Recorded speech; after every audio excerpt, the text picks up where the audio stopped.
Commander Lee Minho stood quietly on the bridge of the human ship Endeavour. The red light from the dying star filled the viewscreen, making everything look like blood. He watched the beautiful crystal towers on the planet below, knowing that death was coming for everyone who lived there. "Sir, we are getting more signals," said Park Gina from her seat at the communication station. Her voice was worried. "The people down there are asking for help again." Minho walked over to look at her screen. Numbers and words filled it, all in the language of the Zelani people.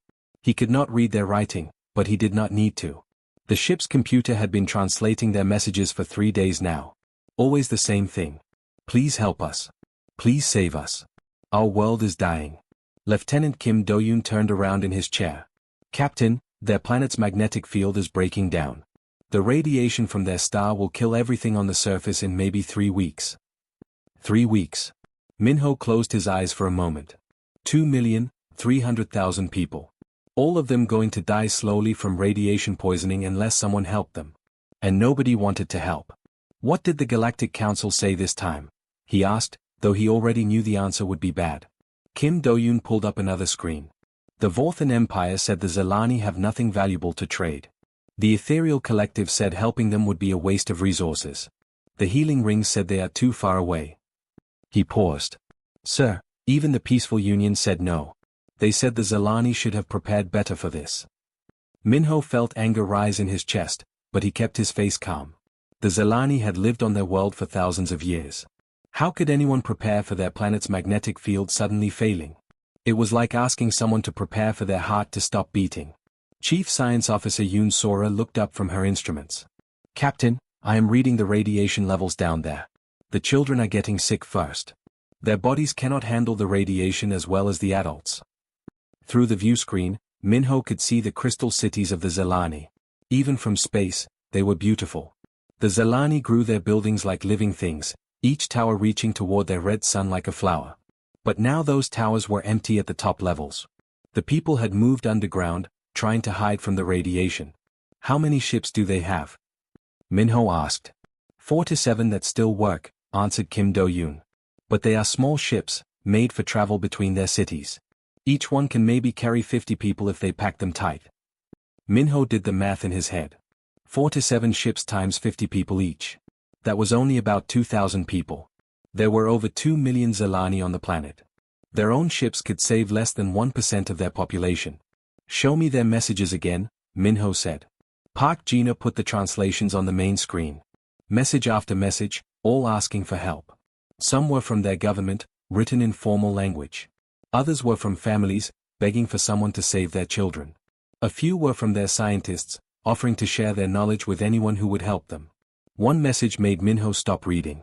It was from a Zelani parent. "My daughter is 7 years old. She loves to sing and make pictures with light crystals. She does not understand why she feels sick all the time now. Please, if you cannot save all of us, at least save the children. They have done nothing wrong. They deserve to see tomorrow." Minho turned away from the screen. He had a daughter too, back on Earth. She was 9 years old and loved to draw pictures of spaceships. What would he do if his world was dying and nobody would help? "Sir," said Dr. Han Nari, the ship's doctor who studied alien life forms. "I have been looking at what we know about Zelani biology. They are different from us, but not too different. If we had to, we could keep them alive on our ship for a while." Engineer Nam Seojun spoke up from the back of the bridge. "Captain, I ran some numbers. If we take out all the extra equipment from our cargo bays, we could fit maybe 8,000 of them. It would be cramped and uncomfortable, but they would be alive."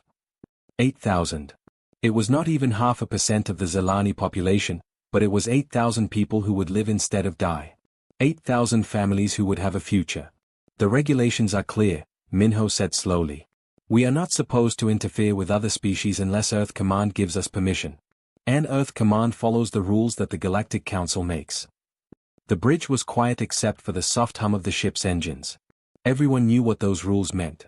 The big, powerful species made decisions about who lived and died. If you had something valuable, they would help you. If you had nothing to offer, you were on your own. Minho looked at the planet again. Somewhere down there, a 7-year-old girl was getting sicker every day. Somewhere down there, parents were holding their children and trying to explain why the sky was hurting them. Somewhere down there, an entire species was waiting to die while the galaxy watched and did nothing. The red star pulsed brighter, sending another wave of deadly radiation toward the crystal cities below. The message from Earth Command came 18 hours later. Minho read it 3 times before he believed what it said. Admiral Cho Hyojin's words were clear and cold: continue your mission as planned. Do not interfere with the Zelani situation. Follow all Galactic Council protocols. This is a direct order. Minho set down the tablet and looked around the bridge. His crew was waiting for him to say something, but he did not know what to say. How do you tell good people that they have to watch others die? Sir? Park Gina asked quietly. What are our orders? We are supposed to keep flying, Minho said. We are supposed to pretend we never saw the Zelani. The bridge became very quiet. Everyone stared at their screens or their hands. Nobody wanted to look at the view screen where the dying planet still turned slowly in the red light. Nam Seo-jun broke the silence. Captain, I finished looking at our cargo bays. We could take 8,000 Zelani on the first trip. Maybe more if we are careful. First trip? Kim Do-yoon asked. But we do not have permission to make even one trip. I know, Nam Seo-jun said. But if we did have permission, we could make several trips. Save maybe 30,000 people total before the radiation gets too bad.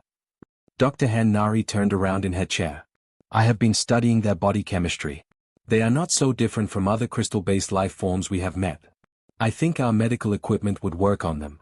We could keep them healthy during the trip. Minho walked to the big view screen and put his hand against it. The glass was warm from the star's radiation. Down on the planet, people were dying right now.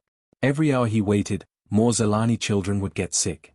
Every day he delayed, more families would lose hope. Sir, Yoon Sora said softly, I am getting readings from their cities. The radiation is getting worse faster than they expected. They might have 2 weeks, not 3. 2 weeks. Minho thought about his career, about all the years he had spent earning the trust of his superiors. He thought about Earth's place in the galaxy, how hard humanity had worked to be accepted by the other species. One wrong move could destroy all of that. But he also thought about the message from the Zelani parent. The one about the 7-year-old girl who loved to sing. What would happen to us, he asked his crew, if we disobeyed orders and went down there? Park Gina checked her computer. Earth Command would probably recall us immediately. Court-martial for you, sir. Probably bad marks on our records for the rest of us. The Galactic Council might punish all of humanity, Kim Do-yoon added. They do not like it when younger species break the rules. And if we do nothing? Minho asked. Nobody answered. They all knew what would happen if they did nothing. Engineer Nam Seo-jun stood up from his station. Captain, I have been in space for 15 years. I joined the fleet because I wanted to help people. If we fly away now and let those people die, what is the point of having spaceships at all? Dr. Han Nari nodded. I became a doctor to save lives. It should not matter what species those lives belong to. One by one, the other crew members spoke up. They all said the same thing in different ways. They had not joined the space fleet to follow orders that let people die. They had joined to explore, to help, to make the galaxy a better place. Minho looked at each of their faces. These were good people. Brave people. They all knew what this decision might cost them, but they were willing to pay that price. The Galactic Council says the Zelani are not worth saving, he said. They say helping them would set a bad example. Other weak species might expect help too. Maybe that would not be such a bad thing, Yoon Sora said quietly. Minho thought about that. What if other species did expect help? What if the galaxy became a place where the strong protected the weak instead of ignoring them? What if nobody had to die alone while others watched? He walked back to his captain's chair and sat down. The weight of command had never felt heavier. In a few minutes, he would give an order that would change everything. Either they would fly away and follow the rules, or they would break the biggest rule of all. Park Gina, he said finally. Send a message to the Zelani. Tell them a human ship is coming to help them. Yes, sir, she said, her fingers already moving over her controls. Nam Seo-jun, start preparing those cargo bays. I want them ready for refugees in 6 hours. Already on it, Captain. Kim Do-yoon, plot a course for the planet. Best speed. Course laid in, sir. Minho took a deep breath and pressed the button that would seal their fate. All hands, this is the captain. We are about to disobey direct orders from Earth Command. We are about to break Galactic Council law. We are going to save as many Zelani as we can, even if it costs us everything. The ship turned toward the dying world, and Minho felt something he had not felt in years. He felt proud. The Endeavour dropped out of hyperspace just as the red star sent another burst of deadly energy toward the planet. The ship shook as the radiation hit their shields, and warning lights flashed red across the bridge. Hull temperature rising, reported Nam Seo-jun from his engineering station. But the extra shielding is holding. Minho gripped his chair as the ship steadied. Through the view screen, he could see the Zelani world more clearly now. The beautiful crystal cities were dark at the top levels. Only the underground areas still glowed with the soft light that the Zelani used instead of electricity. "Captain," Park Gina said with excitement in her voice, "we are getting hundreds of messages from the planet. They are thanking us. They are crying. Some of them thought we were not real." Dr. Han Nari looked up from her medical readouts. "Sir, I am scanning the population. The children are sicker than I expected. We need to get the youngest ones off the planet first." The Endeavour entered the planet's atmosphere carefully. The air was full of radiation now, and their sensors showed dangerous levels everywhere. Below them, Minho could see thousands of Zelani gathered around the landing areas. Even from high above, he could see how their natural light was dimmer than it should be. They were already dying. "Landing Bay 1 is ready," Nam Seo-jun reported. "I turned our biggest cargo area into a living space. It is not pretty, but it will keep them alive." The ship touched down in a field outside the largest crystal city. Immediately, Zelani began moving toward them. But they were not pushing or fighting. Instead, they moved in organized groups. The adults stayed back while the children and the very sick came forward first. Minho watched on his screen as the first group of refugees entered their ship. The Zelani were tall and thin, with skin that looked like it was made of living crystal. Their faces were not human, but he could still see fear and hope in their large eyes. Dr. Han Nari met the first refugees in the cargo bay. She had prepared medical equipment and beds made from soft materials that would not hurt their crystal skin. The Zelani children were very quiet, too sick to play or talk much. "Captain," she reported over the comm system, "these children need medicine right away. But I think I can help them. Their bodies are trying to heal themselves, but they need clean air and less radiation." The loading took 4 hours. They packed 8,000 Zelani into spaces meant for cargo containers. It was crowded and uncomfortable, but everyone fit. The Zelani adults took care of the children, and nobody complained about the tight spaces. As the Endeavour lifted off with its first load of refugees, Minho looked down at the planet. There were still over 2 million people down there. Most of them were standing in the fields, watching the human ship fly away. They knew that many of them would never get a chance to leave. "Sir," Kim Do-yoon said quietly, "the radiation from their star is getting stronger. If we come back, it will be more dangerous each time." "How dangerous?" Minho asked. "The next trip will be risky. The trip after that might damage our ship. The trip after that." Kim Do-yoon did not finish the sentence. Minho understood. They could probably make 3 more trips safely. Maybe 4 if they were lucky. But that was not enough to save everyone. The flight to the nearest human colony took 6 days. During that time, the Zelani refugees slowly got healthier.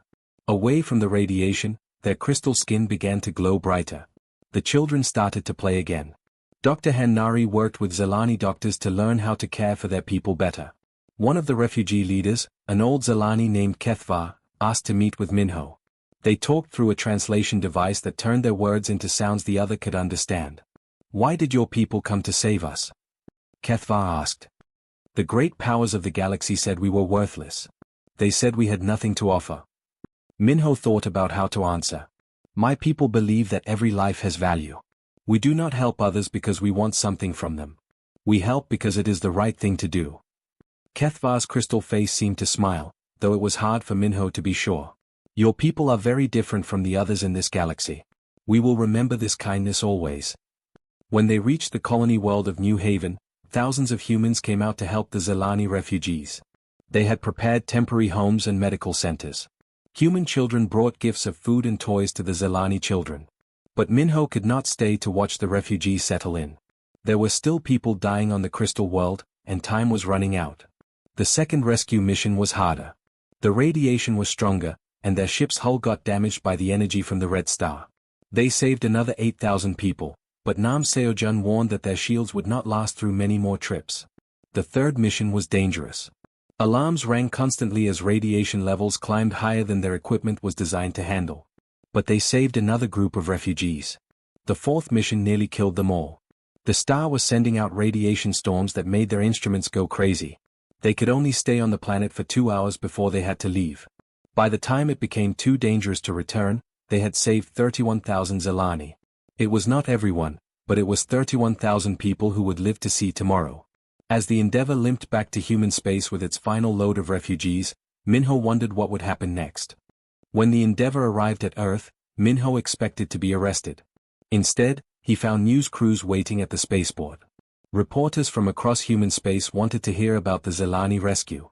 The story had spread through every human world, and people were calling him a hero. Admiral Cho Hyojin met him at the docking bay. Minho saluted and waited for her to tell him he was in trouble. But she smiled instead.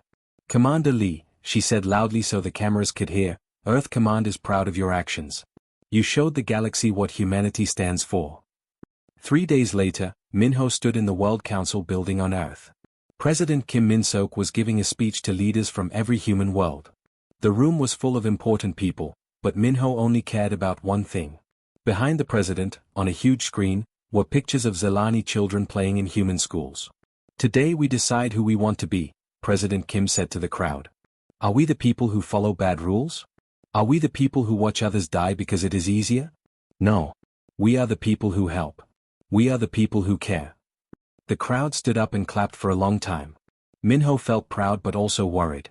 Saving the Zelani had been the right thing to do, but what would happen next? He got his answer quickly. The rescued Zelani were sent to 17 different human worlds. Each group went to places where they could build new homes and new lives. But something amazing happened that nobody expected. The Zelani were not just refugees who needed help. They were brilliant scientists and artists who had new ideas that humans had never thought of. Their crystal bodies could sense energy in ways that human machines could not. They understood how light and electricity worked in completely different ways. Dr. Song Jian was in charge of helping the Zelani settle into their new homes. After just 3 months, he sent a report to Earth that made everyone excited. "The Zelani are not a burden," he wrote. "They are giving us gifts we never imagined. Their understanding of energy could change everything we know about space travel and power." On the colony world of New Terra, Zelani scientists worked with human engineers to build new types of batteries. These crystal batteries could store 10 times more energy than anything humans had made before. Ships could travel farther and faster than ever. On Garden World, Zelani artists created beautiful sculptures that also worked as communication devices. They could send messages across space instantly, much faster than regular radio signals. But the most amazing discovery came from a young Zelani named Silthara. She was only 12 years old, but she understood mathematics in ways that amazed human scientists. Working with Dr. Hanari, she figured out how to make spaceships travel faster than light without using as much fuel. "She sees numbers like music," Dr. Hanari explained to the Science Council. "Where we see difficult equations, she sees patterns and beauty. She is teaching us things we never knew were possible." The news about Zelani discovery spread quickly. Soon, other alien species who had been ignored by the Galactic Council started sending messages to human space. They all asked for the same thing: help. The Kethmori were insect-like beings whose home world was being destroyed by a disease that killed their food plants. The big galactic powers said they were too ugly and scary to help. The Nulhai lived in the oceans of a world where toxic chemicals were poisoning the water. The Galactic Council said cleaning up the oceans would cost too much money. The Velthari looked like giant turtles and moved very slowly. Other species said they were too stupid to be worth saving, even though their world was being hit by asteroids. Every week, more distress calls reached human space. Species that had been abandoned and forgotten were asking humanity for help. They had heard about the Zelani rescue, and they hoped that humans might save them too. Minho, who had been promoted to admiral, found himself in charge of a new project. Earth Command was building special ships designed just for rescue missions. They called it the Human Refugee Fleet. "Sir," Park Gina told him during a planning meeting, "we have received 43 different requests for help in the last month. Some of these species have only days left." Minho looked at the star chart showing where all the endangered species lived. They were scattered across the galaxy, all in places that the big powers considered worthless. All waiting to die unless someone cared enough to help. "How many ships will we have ready in 6 months?" he asked Nam Seo-jun, who was now chief of fleet engineering. 12 rescue ships, sir. Each one can carry 20,000 refugees and keep them safe for long trips." It was not enough to save everyone, but it was a start. And every month, more human worlds volunteered to take in refugees. The rescued species were not just survivors anymore. They were becoming part of human civilization, bringing their own knowledge and skills. The Galactic Council watched all of this with growing worry. The powerful species had always decided who lived and died based on what they could get in return. But humanity was showing that there was another way. They were proving that the worthless species might be the most valuable of all. On his flagship, the Compassion, Admiral Lee Minho looked at reports from the refugee colonies. 31,000 Zalani had become 300,000 as families had children and grew. They were happy, healthy, and creating amazing new technologies. The galaxy had thrown them away. Humanity had given them hope. And now, other forgotten species wanted that same gift. 5 years after the first Zalani rescue, Admiral Lee Minho stood on the bridge of his flagship Compassion. Around him floated a fleet of 43 ships, each one designed to save lives that others had given up on. These were not warships built to fight. They were hope ships built to heal. Admiral, Captain Park Gina reported from the rescue ship New Dawn, "We just finished loading the last of the Velthari refugees. That makes 17 species we have saved." 17 species. Minho smiled as he thought about what that meant. 17 different kinds of people who had been told they were worthless. 17 civilizations that the galaxy had been ready to throw away. All of them now thriving in human space. The Keth Mori, who looked like giant insects, had turned out to be amazing builders. Their hive cities on human worlds were works of art that could house millions of people. They built with living materials that grew stronger over time. The aquatic Nurlhai had created underwater farms that cleaned polluted oceans while growing food. Human worlds with poison seas were becoming blue and healthy again thanks to Nurlhai science. The slow-moving Velthari, who everyone said were stupid, had just solved the biggest math problem in the galaxy. Their discovery would let ships travel between distant stars in minutes instead of months. "Sir," Communications Officer Kim Do-yoon called out, "we are getting a priority message from the Galactic Council. They want to meet with you immediately." Minho was not surprised. For months, the Council had been sending angry messages about human expansion activities. They did not like that humanity was rescuing species they had abandoned. They especially did not like that these rescued species were making discoveries that changed everything. The Council meeting was held on the neutral station at Nexus Prime. Representatives from all the major galactic powers were there. The chamber buzzed with tension as Minho entered. General Kexthal of the Vorthan Empire stood up first. His reptilian face was twisted with anger. "These humans are dangerous," he hissed. "They collect the weak. They give power to species that should not have it." Prime Counselor Velnari, leader of the council, raised one of her many hands for silence. "Admiral Lee, your species has been busy. 17 rescue operations. Over 2 million refugees taken into human space. The council is concerned about what you are trying to do." Minho looked around the chamber at all the powerful species who had watched others die. "What we are trying to do is save lives. What concerns you about that?" "You are changing the balance," shouted Representative Zixcora from the Merchant Syndicate. "These worthless species are supposed to die out naturally. You are keeping alive people who have nothing valuable." "Nothing valuable?" Minho pulled out a small device and set it on the table. "This is a Velthari quantum calculator. It can solve math problems that your best computers cannot even understand. The stupid turtle people built this." He pulled out another device. "This is a Nurlhai water purifier. It can clean an entire ocean in 1 year. The worthless fish people created this." One by one, he showed them inventions from the rescued species. Kethmori healing gel that could regrow lost limbs. Zalani energy crystals that could power entire cities. Devices and discoveries that the council had never seen before. Speaker Nimorith from the ethereal collective flickered with what might have been embarrassment. We did not know these species could create such things." "Because you never gave them a chance," Minho replied. "You decided they were worthless without ever asking what they could do." The chamber fell quiet.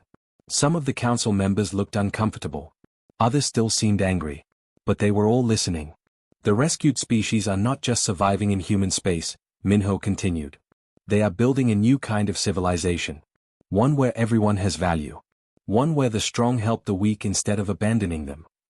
General Kexthal slammed his clawed hand on his desk. "This is exactly what we feared. You are creating an alliance of weak species. You think you can challenge the natural order." "The natural order?" Minho stood up and faced the general. The natural order that lets children die while you count your profits? The natural order that abandons entire worlds because they have no rare metals? Maybe it is time for a new natural order. Prime Counselor Velnari looked around the chamber at her fellow leaders. Many of them were whispering to their advisors. The rescued species inventions had impressed them, even if they did not want to admit it. Admiral Lee, she said finally, the Council has discussed this situation. We offer humanity a permanent seat on the Galactic Council. Your unique approach has shown unexpected benefits.